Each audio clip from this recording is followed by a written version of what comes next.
Hello classmates, my name is Ariana Kimienzi and today I will be explaining how well do attitudes affect or predict our behavior. Attitude is a settled way of thinking or feeling about someone or something, and this is reflected in a person's behavior. Attitude is strongly related to our beliefs and the way we perceive the world. Therefore, it is going to affect our actions when we are alone or in the public eye. In other words, attitude affects behavior by shaping intentions, which in turn lead to actions, being in that way a source of motivation and direction for our actions. For example, if I perceive myself as a smart and kind person, I will more likely be inclined to be focused when studying and be gentle and kind when interacting with people. It is important to note that behind every action there is an intention, and these intentions are created by the cognitive process, which occurs in our brains, allowing us to learn, to reason, to perceive, to remember, and to make decisions impacting how we interact with the world and how we navigate daily life. Cognitive process is activated when our brain is stimulated by the external world. This could be a physical stimulation, a verbal stimulation, or a visual stimulation. Once our brain captures that information, that will be stored and processed, and that will influence us as individuals with beliefs and prejudice in multiple aspects of life. But how do we understand information from the external world? How does our brain understand that information?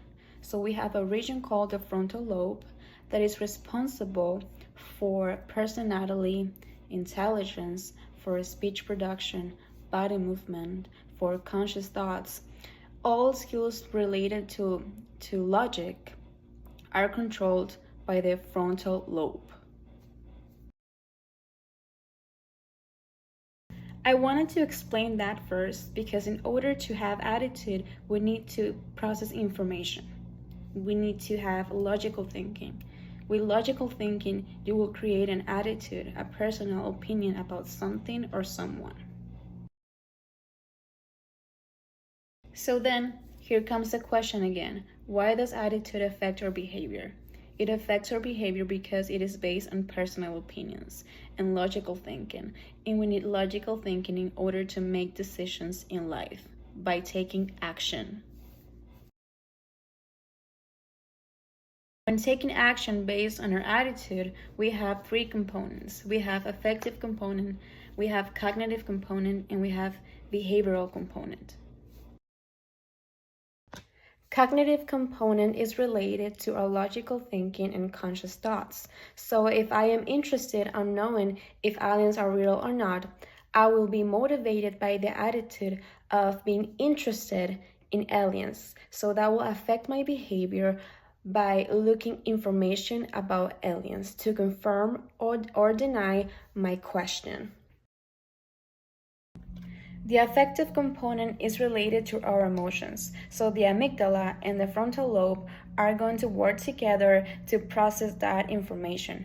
For example, if I am watching a scary movie, I'm going to feel scared. The amygdala is gonna send messages of alertness, and the frontal lobe is gonna relate the images to something scary. So I will be covering my eyes, screaming, or just avoiding watching the movie. And then we have behavioral component that summarizes how cognitive and affective component work together in order to be able to process information from the external world, transforming that information into an attitude, and that attitude will affect our future behaviors.